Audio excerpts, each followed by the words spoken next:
First of all, Haile Selassie sits on the thrones of David, not on the thrones of Solomon. And it's called a Solomonic dynasty because the dynasty will be left to Solomon in the end. Why? Because he wasn't here 3,000 years ago. It was all made up and it was all folklore. Because the original Bible was not in the Old and New Testament format. Therefore, until the Kebra Negus was written 1,000 years after the Ethiopian original tongues, they started the Old and New Testament format in the Geneva Bible, and it was continued in the KJV version. So because of the KJV version, which most people read, they believe that characters that are alive today died thousands of years ago. So let's read. After many days, you will be given attention in the final part of the years. You will come to the land, onto the mountains of Israel. You will certainly think of an injurious scheme. It will be to get a big spoil and to do much plundering. And there you will see Sheba. So who's going to do this? The Russian army, also known as Gog. And they're going to come to the land with a military force to Ethiopia. So what's in Ethiopia? Ethiopia is Zion. And who was in Zion? The King of Kings. So this is what he said about the Kebra Negus. You are descended, Your Imperial Majesty, from King Solomon and the Queen of Sheba. This is just our story. This is just our story, an ancient story. It is not real. It's just folklore. So let's read up on the Kebra Negus. The Kebra Negus is a great storehouse of legends and traditions. Some historical and some are purely folklore character derived from Old Testament stories. So basically, someone read the Bible, and then 1,000 years after, decided to write his own book about the Kebra Negus. So as you can clearly see, Haile Selassie sat on the throne of David. He didn't sit on the thrones of Solomon. So it is impossible for Menelik, the son of Sheba, to have ever stolen the ark. Why? Because there is no evidence of Menelik in the Bible. So if he is truly the son of Solomon, he would have been mentioned in the Bible. He's clearly not in the Bible. And as you can clearly see, there was a king, Menelik, in Ethiopia. But according to their story, they want you to believe that the monarchy of Ethiopia started 3,000 years ago with Menelik, when in fact it started 6,486 years ago, because the Ethiopian civilization started in 5500 BCE. So 1,030 years after the civilization began, that's when they started having the monarchy. And the monarchy, the thrones of David, went all the way down from 4,470 BCE to November 2nd, 1930, when the last king from the thrones of David sat, and that's Haile Selassie I. So he's the last king of David, and the Solomonic dynasty will be left to Solomon in the end. So where are they getting the information from? A book that is not even biblical. The Kebra Negus of Queen Sheba and her son is not registered as inspired by God during the time in the Old Testament. For that reason, it was not included in the Bible, because it's not a biblical book. And how could it be? So this is what they said. The body of the eldest son was hidden somewhere in the crater on top of Kilimanjaro. In other words, they just made up the story of Solomon being here 3,000 years ago, when in fact he's supposed to be here in the modern times. So they're saying that his son is somewhere on the top of Kilimanjaro. In other words, you will never find him. They just made it up out of their own thing. So this is what it said about Solomon. They said Solomon was buried in a very huge tomb in the Atlas Mountains in northwest Africa. But there's no evidence. So let's keep reading about Solomon. No direct evidence for the existence of Solomon's temple has been found.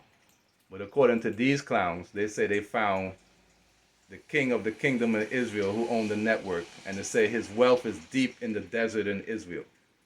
So they didn't find anything, but they know that his wealth is somewhere in the desert. So they're just making up stories about him. What was found under Solomon's grave? So they didn't find anything before, but now all of a sudden they say they found gold, silver, the Ark of the Covenant, the cup of Christ, just making up stories.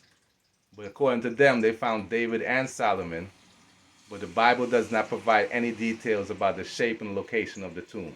So in reality, they haven't found anything, because Solomon wasn't here to die. The Temple of Solomon no longer stands today. Archaeologists have been unable to verify whether the ruins in the temple, they're just making up stories about him. Because that's what they've been doing for years, just trying to change it up. So who are we talking? Who would know more than them? Wouldn't the king of Ethiopia know more about the Kebra Negus than them? Let's listen. PT3's husband, who was not of royal blood, and became regent.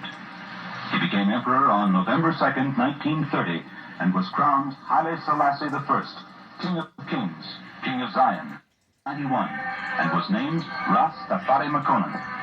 His father was a viceroy to the throne, and had his son privately tutored in French at the age of 6. At 18, shortly after his father died, he became governor of the province. In 1928, he led the troops that killed Empress Zoditu's husband, who was not of royal blood, and became regent. He became emperor on November 2nd, 1930, and was crowned Haile Selassie I, King of Kings, King of Zion, conquering lion of the seed of Judah. He's going to conquer the seeds of Judah because they have been lying. So because of Judaism, people think that Menelik was the first king of Ethiopia, when in fact the Ethiopian civilization started 7,516 years ago. And the monarchy started 1,030 years after the civilization began. And it still continues on to this day. Because even today, they don't have any bones of Haile Selassie within any grave. Why? Because he is the Power of the Trinity. The Trinity is the God of Abraham, the God of Isaac, the God of Jacob. That's who God is, and that's who the Trinity is. So, of course, the Trinity is going to be named after the names of God himself. So let's listen. To apologize. You said, I'm from Africa. You are surprised that we from Africa worship a white man. Yes. And I said, you Muslims colonize many countries and you impose Islam and a God from Arabia on those countries that you went.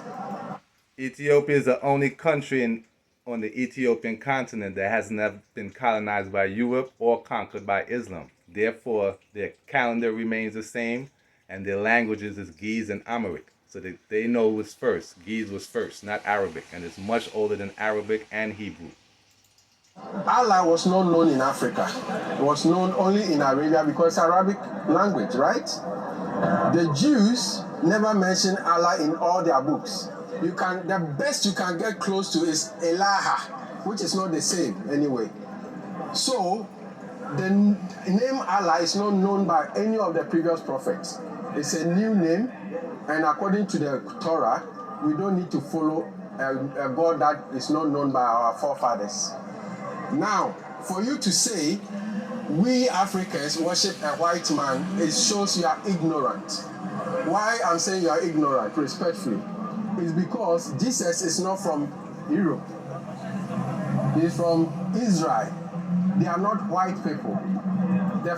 Israel is God himself. Israel's favorite son is Joseph, and Joseph's son is Jesus. So we need to know the facts. They keep changing and having you think that Israel is a land. No, Israel is God himself. So your entire country has been stolen and whitewashed. They're just a continuation. Rome is just a continuation of ancient Egypt. So it's basically the same people. Listen. And it was Eusebius who called together, I believe, 88 bishops who met in Nicaea in Turkey. So he called together 88 bishops. Therefore, Christianity existed before this council. And Ethiopians were there also. And they walked out of the council because Constantine wanted people to believe that Christ was all divine, when Ethiopia knows that Christ is the Son of God or the angel of the Lord. Therefore, he is of human divinity and of divinity. So he's both of human nature and of divine nature. He's not just all divine. Only God is all divine. There's only one almighty God. And they literally determined the shape and tenor of the Bible. So this book was constructed by a group of men for political and social reasons, and it was around that time, around 25 years later, that they actually determined when Jesus was born. Now this isn't. You get it? They just made up a birth for him, when in fact Jesus is supposed to be here at the end of time. So who is behind the Vatican? But this dude, Medici, he's the one that created the Vatican. Remember, the first two Roman popes were black. So it would make sense that it's a black person who created the Vatican.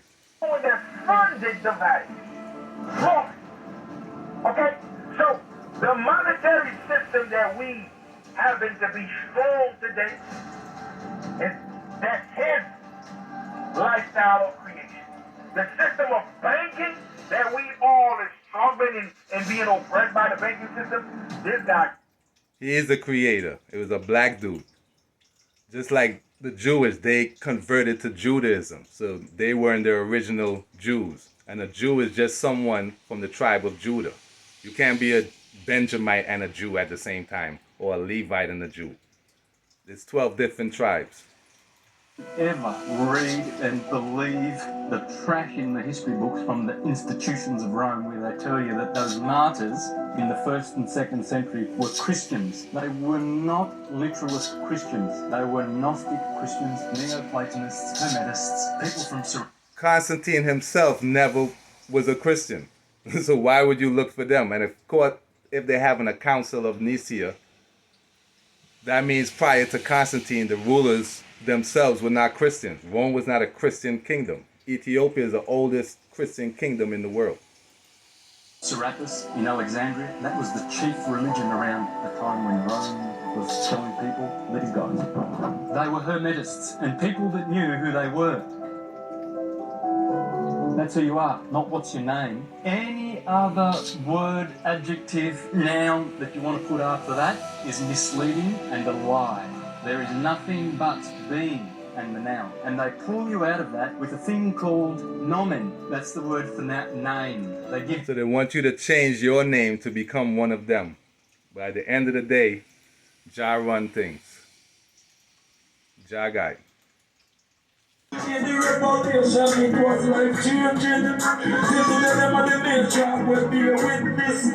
How we can judge them was simplistic. And people seeking to ascertain in a right gathering.